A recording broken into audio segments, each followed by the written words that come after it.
Hi, my name is David Roomer. I am on the board for the Hope Vision Foundation, and I'm going to talk to you about common adaptive aids for people with low vision. If you would like to learn more about the Hope Vision Foundation or to make a donation, please visit hopevisionfoundation.org. This slide contains the Hope Vision Foundation's logo, which is a solid black dot framed by a turquoise curved line above and a black curved line underneath, which forms a human eye or a person with outstretched arms. There are many tools out there that can help to make everyday tasks easier for people who are blind or have low vision. In a minute, you will hear a few great examples. However, before I get started with discussing specific items, I want to let you know of a couple of resources where you can look to find out what is out there and what might be helpful in your situation. Before I do that, I want to say that the Hope Vision Foundation is not endorsing, nor do we receive payment from any of these businesses. With that said, one such resource for adaptive aids is LSNS, which stands for Learning Sight and Sound. You can find them on the web at lssproducts.com or call them at 866 486 5478. Another resource is MaxiAids, which is found at maxiaids.com, or you can call them at 800 522 6294, which is displayed on the screen. Many people shop through large online retailers. Such stores carry certain adaptive aids as well. While online shopping is efficient and convenient, it is sometimes nice to have the actual items in your hand before making a purchase. Many blindness organizations offer stores where you can shop in person, so it is worth checking in with any blindness organizations in your community to find out if such an option is available to you. For people with low vision, one of the most commonly used tools are magnifiers. It is important to use the right type of magnifier, so visiting a low vision optometrist will be worthwhile so that you are spending your money on something that works for you. Another very common tool is glasses, which there are different types for different tasks. There are what we call distance or everyday glasses. Especially with age, many of us begin to have trouble seeing up close, so there are reading glasses. Specialty glasses like computer glasses can also be prescribed.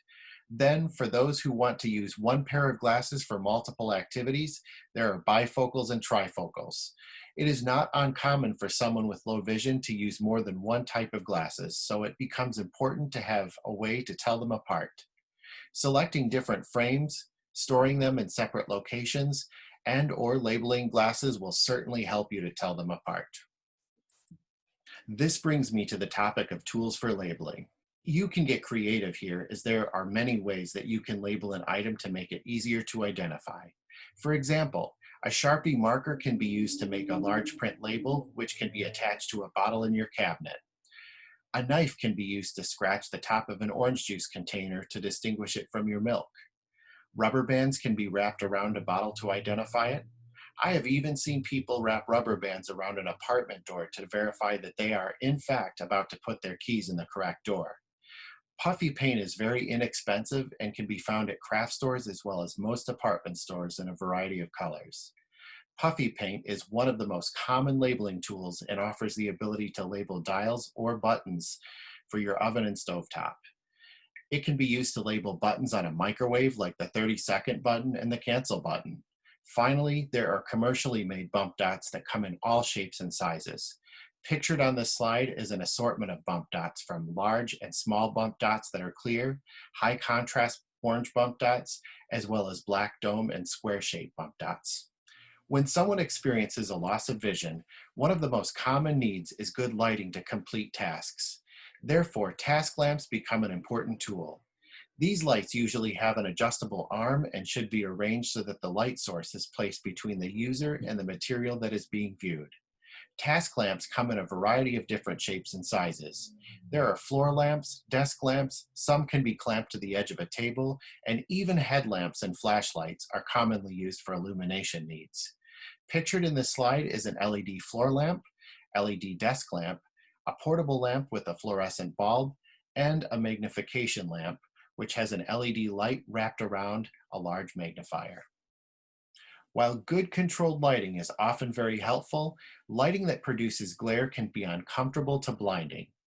Think of when you have had to drive down the road towards the setting sun. It can be a challenge to see what is ahead of you. There are many other situations where glare can be a problem as well. For example, even on overcast days, ultraviolet light creates glare and can be a nuisance. Light coming in through windows can create glare. Overhead lights and bulbs without a cover can be a problem. Also, some people have discomfort from bright light that comes through monitors. Fortunately, there are many tools to help control glare which allow you to still experience the benefits of light. For example, when going outside on a bright day, one of the best things you can do is to wear a build hat in addition to sunglasses.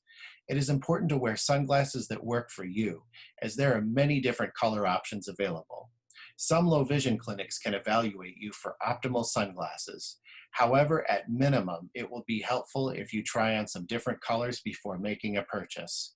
Using window shades and positioning your seating and monitors away from glare will help. Pictured on this slide are a hat and sunglasses. How many times in a day do you look at the time?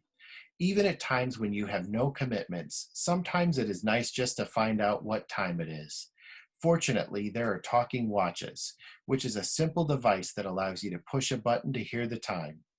For those who would like to be discreet, such as checking the time when a speaker is talking, it is good to know that the talking watches usually have large, bold numbers, arms, and hands. Furthermore, for those who desire it, they also sell tactile watches, which allow you to open the clock face and feel the location of the arm and hand with raised bumps for the hour marks. There are numerous other ways to check the time as well, such as talking alarm clocks and activating accessibility settings on a smartphone. Pictured on this slide is an atomic talking watch with the glow-in-the-dark hands and bold black numbers. If you have difficulty reading books or magazines due to vision loss, even if you are not legally blind, you will most likely qualify for the National Library Service. Basically, every state has at least one talking book library, which falls under the umbrella of the National Library Service. These libraries will lend out a talking book player, which is pictured on this slide. The talking book players are designed to be a familiar tool for people who are used to using the old desktop cassette players. They use digital cartridges which resemble cassettes. The players have large buttons for play, pause, fast forward, and rewind. For those who would like more sophistication in navigating digital books, these capabilities are offered too. When checking out books, you will generally call up a librarian who will send the book to you in the mail. When it is time to return the book, you just flip the mailing card around, which is marked free matter for the blind, and you can mail it postage free. As we are in the digital age, there is the capability to sign up and be able to download digital books for use on your player or on a smartphone. Call your talking book library for more details. You can find out more information about this free service and learn how to apply by calling 888 NLS READ or going to loc.gov/NLS. This information is also displayed on your screen. Depending on where you live, most people who utilize their talking book library are also eligible for the NFB Newsline. This service offers the ability to download current newspapers and magazines. There are many options for listening to these materials, including through Alexa, an iOS app, over the phone, and more. I should note that many local newspapers are included in this service. To find out more information, go to nfbnewsline.org or call 888-882-1629, which is pictured on the screen.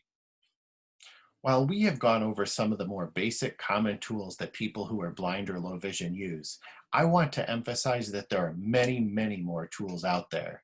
What I have covered is just the tip of the iceberg. Thank you for tuning into this presentation on adaptive aids for people with low vision. If you would like to request more information or training on the topic covered in this video, please visit our website at hopevisionfoundation.org. On this website, you can also subscribe or make a donation. Thank you for standing up for vision.